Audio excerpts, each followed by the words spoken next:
Assalamualaikum warahmatullahi wabarakatuh. Sebelumnya perkenalkan, nama saya Nur Alfi Nabilah dengan NIM 200802034. Saya berasal dari jurusan Ilmu Administrasi Negara, Fakultas Ilmu Sosial dan Ilmu Pemerintahan. Di sini saya akan menyampaikan beberapa materi yang berhubungan dengan mata kuliah kepemimpinan. Materi yang pertama adalah memahami arti kepemimpinan. Apa itu kepemimpinan? Kepemimpinan atau leadership sejatinya melekat pada diri setiap orang. Artinya, setiap orang adalah pemimpin, minimal buat dirinya sendiri. Menurut John C. Maxwell, kepemimpinan adalah pengaruh, tidak lebih, tidak kurang. Kepemimpinan adalah seseorang yang tahu jalan, menunjukkan jalan itu. Artinya, seorang pemimpin adalah teladan dan panutan bagi pengikutnya. Ia tidak hanya sekadar memerintah, tetapi juga memahami tugas dan pekerjaannya sebagai pemimpin. Selanjutnya, 5 level kepemimpinan. Level pertama adalah posisi. Kata kunci, right atau hak. Pada level ini, orang-orang mengikuti Anda karena harus, tidak ada pilihan. Hal ini terjadi karena Anda memiliki kedudukan atau posisi sebagai atasan. Level kedua adalah izin, kata kunci relationship. Pada level ini, orang-orang mengikuti Anda karena mereka ingin dan menikmati. Mereka senang bekerja dengan Anda dan ada di dalam tim Anda. Energi meningkat secara signifikan dibandingkan dengan level 1. Level ketiga adalah produksi, kata kunci result. Pada level ini, orang-orang mengikuti Anda karena apa yang telah Anda lakukan untuk organisasi. Anda telah membangun kredibilitas karena prestasi. Level keempat adalah pengembangan manusia, kata kuncinya reproduction. Pada level ini, orang-orang mengikuti Anda karena apa yang telah Anda lakukan untuk mereka. Anda mengembangkan tim Anda dan membuat mereka lebih baik dan lebih sukses. Level terakhir adalah kedirian, kata kunci respect. Pada level ini, orang-orang mengikuti Anda karena siapa Anda dan apa yang Anda representasikan. Selanjutnya, bagaimana sifat atau ciri dan tanggung jawab seorang pemimpin? Menurut Brian Tracy dalam bukunya How the Best Leader Lead tahun 2014, ada 7 ciri dan tanggung jawab seorang pemimpin. Yang pertama, memiliki visi. Berani, artinya berani mengambil risiko dalam upaya mencapai target.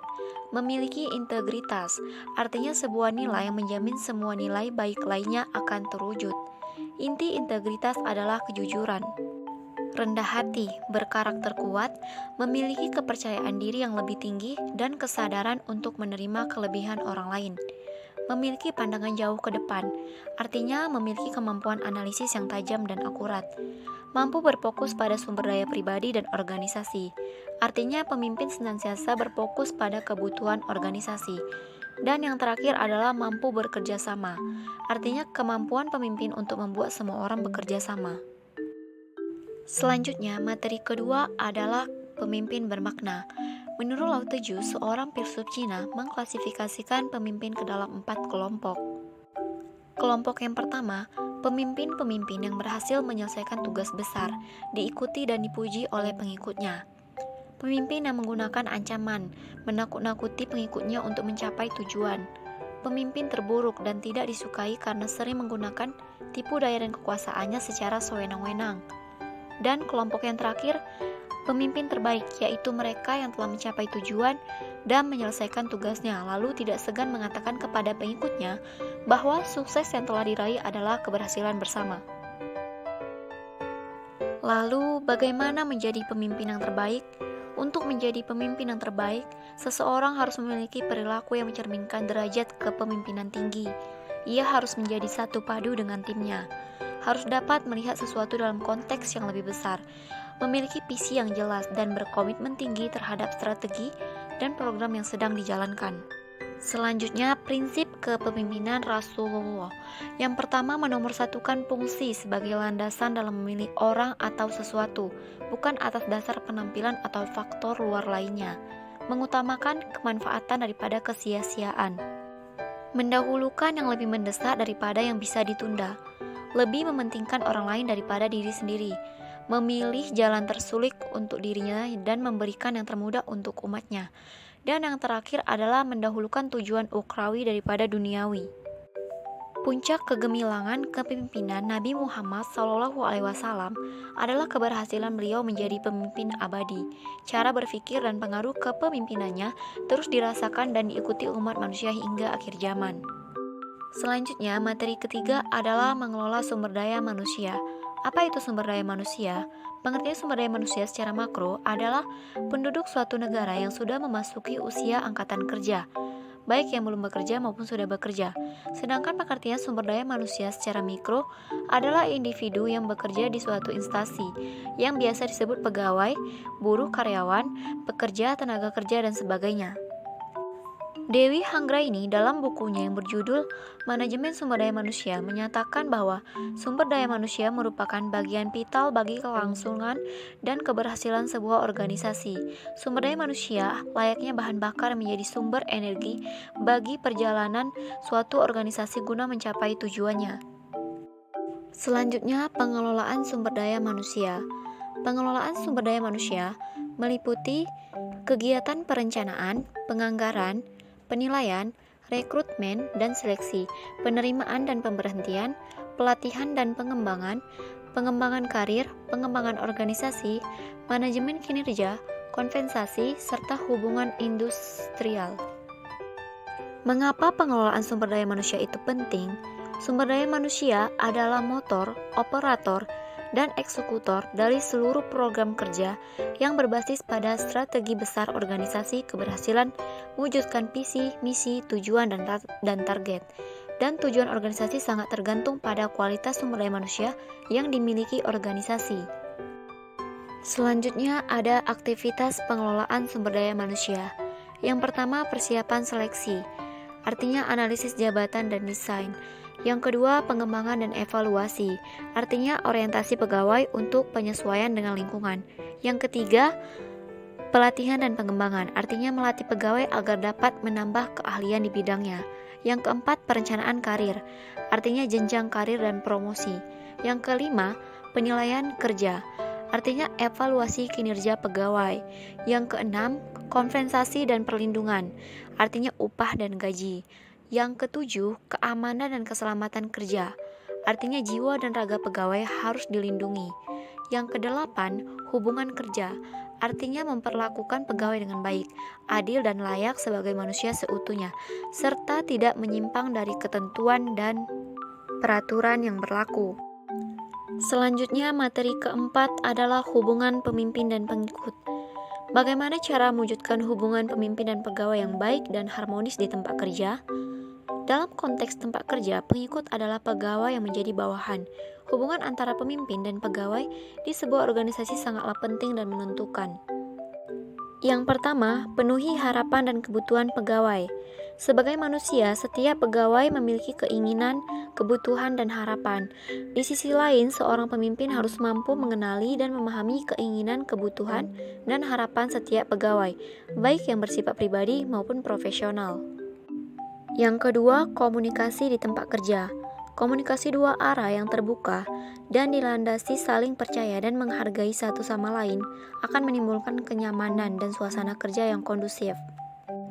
3 manfaat lain dari komunikasi yang baik di tempat kerja menurut buku Memahami Bisnis Bank yang disusun oleh Ikatan Bankir Indonesia tahun 2013 adalah: yang pertama, menciptakan kepuasan kerja. Lingkungan kerja yang kondusif, ramah, terbuka, dan bersahabat akan mendorong pegawai untuk berani mengkomunikasikan ide-ide inovatif untuk pekerjaannya. Yang kedua, mengatasi dan menyelesaikan konflik. Komunikasi dua arah di tempat kerja dapat mencegah terjadinya kesalahpahaman yang akan menyulut konflik. Yang ketiga, meningkatkan produktivitas. Komunikasi yang efektif di tempat kerja merupakan hal yang penting bagi keberhasilan sebuah perusahaan. Sebagai seorang pemimpin, Anda harus senantiasa mengupayakan agar pegawai Anda dapat berkomunikasi dengan siapa saja tanpa rasa khawatir dan sungkan. Seorang pemimpin seyogyanya tidak terlalu sering menutupi pintu ruang, menumbuhkan budaya welcome dan memberikan kesempatan kepada siapapun untuk menghampiri dan menyampaikan pemikirannya. Seorang pemimpin harus beredar keluar ruangan dan keluar kantor untuk menyapa pegawainya.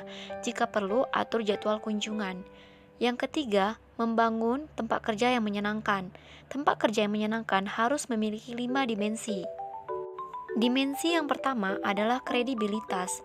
Untuk membentuk dan menaikkan kredibilitas di mata pegawai, seorang pemimpin harus memiliki potensi yang mumpuni.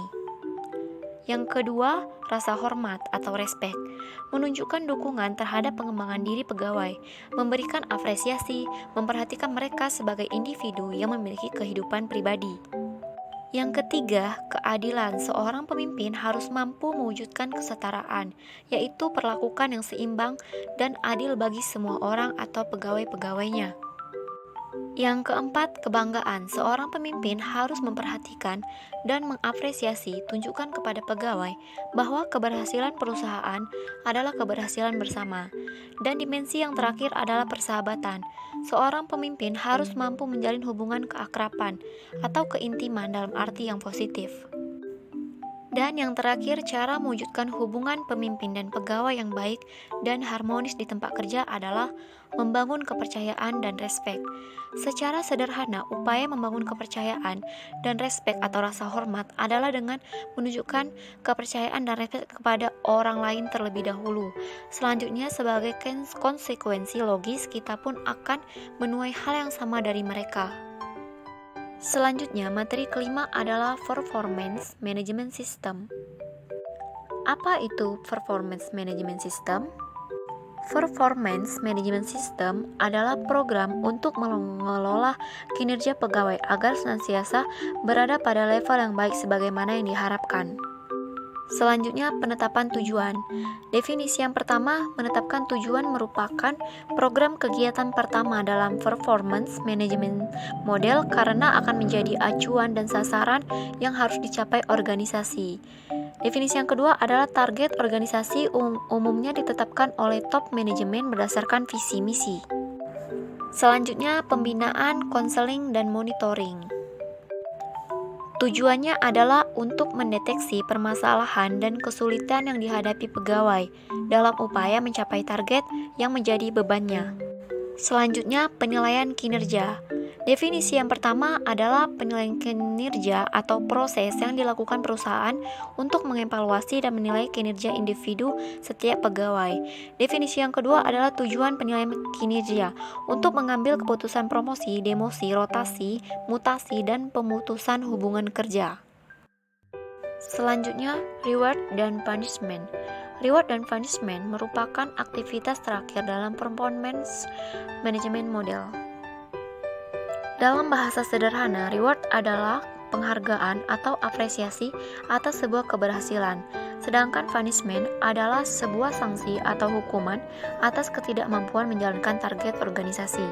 Jika performance management model berhasil dilaksanakan di sebuah organisasi, maka tidak mustahil seluruh jajaran pegawai akan tumbuh menjadi insan-insan yang hebat, yang senantiasa menunjukkan kinerja dan memberikan kontribusi luar biasa bagi organisasi.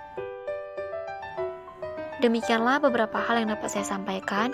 Saya mohon maaf yang sebesar-besarnya apabila ada tutur kata yang kurang berkenan, dan saya ucapkan terima kasih kepada dosen pengampu, Bapak Eka Januar yang telah membimbing kami dalam menyelesaikan mata kuliah ini. Saya akhiri, wabillahi taufiq wal hidayah. Wassalamualaikum warahmatullahi wabarakatuh.